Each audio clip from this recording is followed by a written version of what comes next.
Domino's shouldn't be alive. Their business was crumbling in the 2000s with an all-time low share price, falling revenue, and the worst pizza in America. People hated Domino's and they were on the brink of bankruptcy. But today, Domino's is wildly popular and profitable. They even became the second fastest growing stock of the 2010s, beating out tech giants like Netflix, Apple, Google, and Nvidia. Something happened, but what? How did Domino's escape oblivion when they should have died?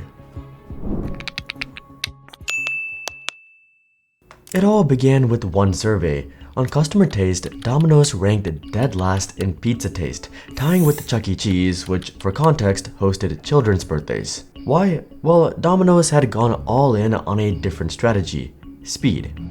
They created the famous 30-minute delivery guarantee where if your pizza was late, it was free. In their eyes, they didn't have to have the best pizza, just the most convenient pizza. Everything was sacrificed in the name of speed, and I mean everything. This policy inherently encouraged dangerous driving from delivery drivers to avoid being late.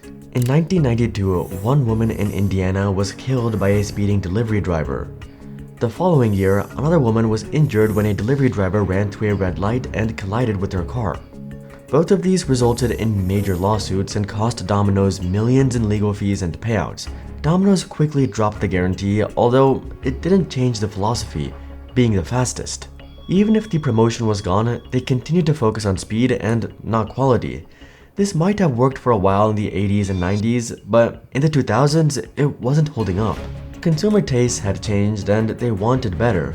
It didn't matter if your pizza arrived fast, if it was awful, and people hated Domino's. This was their biggest problem, but it was far from being the only one. Around this time when the fateful survey was released, the world was in an economic slump. The 2008 financial crash was just 1 year ago, and now the whole world was experiencing the impacts. With much less money, people valued money more than ever.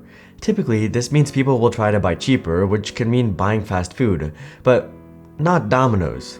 Most people didn't want to waste money on bad pizza, even if it came slightly quicker. And while things were already bad outside Domino's, internally things were terrible. Domino's had taken on a mountain of debt right before the financial crash, over $1.7 billion. That might not sound like a lot for a fast food giant, but at the time, it was more than Domino's revenue, about $1.46 billion, and that number was going down. $1.42 billion in 2008, then $1.4 in 2009. This was bad. Their share price had also fallen to a measly $8. To make matters worse, employee turnover was at an all-time high, which meant the restaurants were extremely inefficient and often understaffed.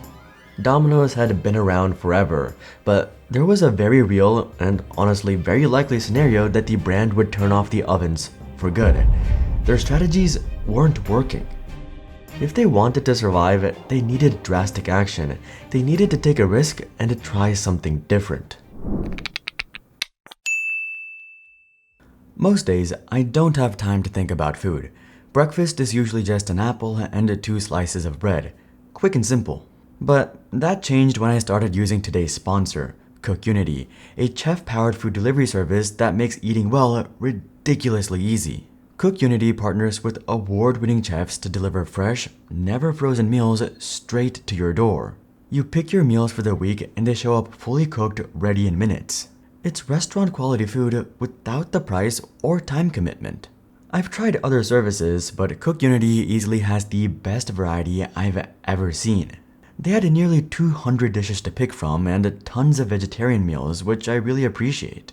Lately, I've been hooked on their Italian dishes, especially anything by Chef Silvia Aravallo, like her classic spaghetti Napoli with Parmesan cheese. It's flavorful, satisfying, and ready in just 2 to 3 minutes. Honestly, it's a huge step up from my usual routine. If you don't have time to cook, or don't want to, but still want to eat something real, CookUnity is one of the few services that actually delivers on both convenience and quality. You can filter meals by dietary needs, pause or skip anytime, and it's cheaper than ordering takeout day after day. And with locally sourced produce, I actually feel good about what I'm eating. To get 50% off your first order of CookUnity meals, go to cookunity.com/logical50. CookUnity connects you with top chefs from across the US, delivering their signature dishes fresh to your door. With hundreds of meals to choose from, there's something for everyone. That's cookunity.com/logical50 for 50% off your first order. Thank you to CookUnity for supporting our videos. First, they had to figure out what had gone wrong with their staff. They couldn't overhaul strategy while there was no one staying to implement it. The CEO then, David Brandon, decided to dig deep and figure out why everyone was leaving. He participated in the same training program all frontline employees did. He talked to these workers and what they thought Domino should do. In his search, he found low morale from workers and store managers without direction. There was a massive disconnect between corporate and the people on the ground. This mattered. These were the people getting the customer complaints and making the pizzas every single day. Before David could make major changes, he had to get these people on his side. Domino's began to relax the strict dress code so staff could be more comfortable while working. He also introduced new leadership training for managers, but most of all, he introduced systems for tracking performance and gathering employee feedback. David Brandon began to reform Domino's culture, and his successor Patrick Doyle would take this to the next level. He continued listening to employees, but he was going to take a leap of faith and revamp Domino's in its entirety. There comes a time when you know you've got to make a change. You can't lead a company like this unless you love food. I love food. I love pizza. The thing that he had to change the most was the food. Plain and simple. To get to the root of the problem, he began to conduct research. They ran focus groups for honest feedback, and as he and leadership watched, the feedback was brutal. Pizza, where's the love? How hard? Bread, sauce, cheese, fresh ingredients. Doesn't feel like there's much love in Domino's pizza. Domino's pizza crust to me is like cardboard. Is it hard to watch this stuff? Yeah, it's hard to watch. Comments like cardboard crust, worst pizza, no flavor, artificial cheese, and many more negative remarks were common. We need to start from scratch, Doyle said. Domino's was going to overhaul everything. You can't just add a little salt or add a little something to the recipe. I mean, we basically had to start over with a new recipe. And they were working day and night and weekends to get it done. But fixing the pizza was only half the problem. Remember, Domino's was ranked the worst. They needed to win customers back. They needed another chance, but that's an extremely hard thing to do. Most people won't come back somewhere where they had a bad experience. Domino's was facing an uphill battle, so Patrick Doyle decided to take a massive gamble. He would go all in on transparency. You can either use negative comments to get you down, or you can use them to excite you and energize your process of making a better pizza. Most businesses would quietly change their product and hope they slowly win back customers, but never acknowledge the negatives publicly. Doyle was going to do the exact opposite. Domino's was going to be honest. The campaign was called Sorry We Suck, a massive marketing effort to show customers three things. They had messed up, they were changing, and asking for another chance. Those focus groups you watched earlier with the comments about cardboard crust were from Domino's official advertising. It was an admission of wrongdoing and acknowledgement of feedback. There were billboards in Times Square showing honest, real reviews from customers. Doyle even admitted in ads that we haven't been using real cheese. Terrible things to say about your company, but everyone already knew it, even subconsciously. Doyle explained that the old days of trying to spin things simply doesn't work anymore. Great brands going forward are going to have a level of honesty and transparency that hasn't been seen before. Simultaneously, they were showing that they had changed. Yes, they were using real cheese now. They needed this to work. Their very survival was betting on it. Franchisees also agreed to increase their contribution to the advertising fund, as much as 5.5% of all sales. The tension at Domino's was sky high. I'd be lying if I told you I didn't have a knot in my stomach the day that advertising launched, said Doyle. Everyone was betting on this, because if it failed, Domino's would be done for.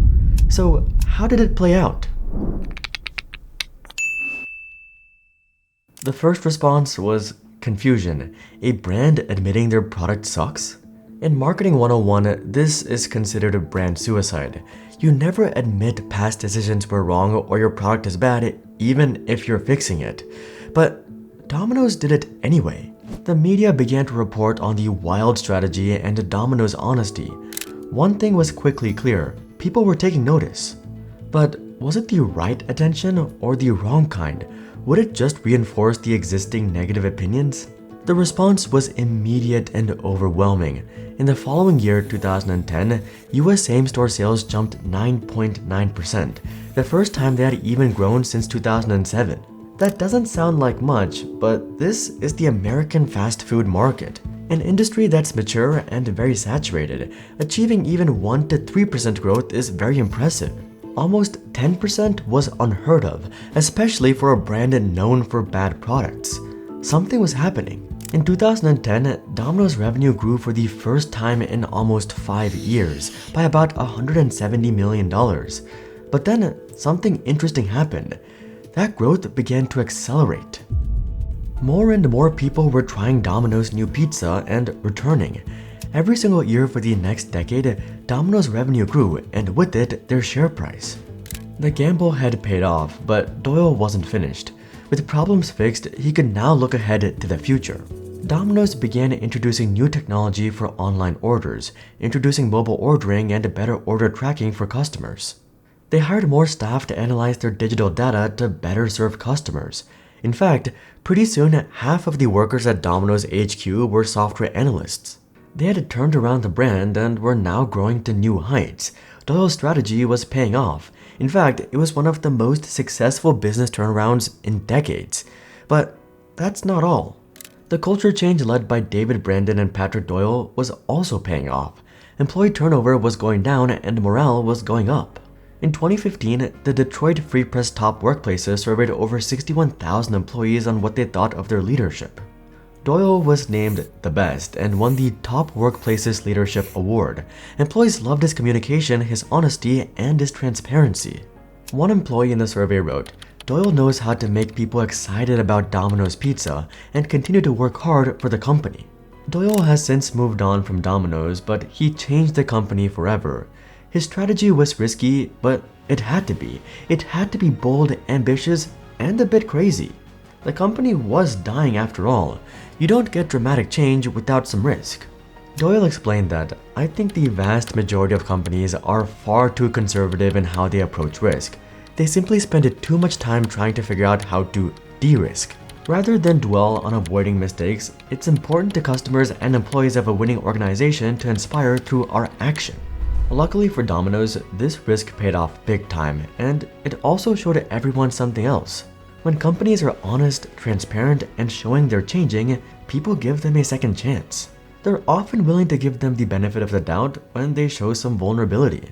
This is exactly what happened with another American company, T-Mobile, who went from the worst in the industry to the dominant player in an even wilder story than Domino's. Check out this video to find out how, but until then, I'm Hari, and I'll see you guys on the next one.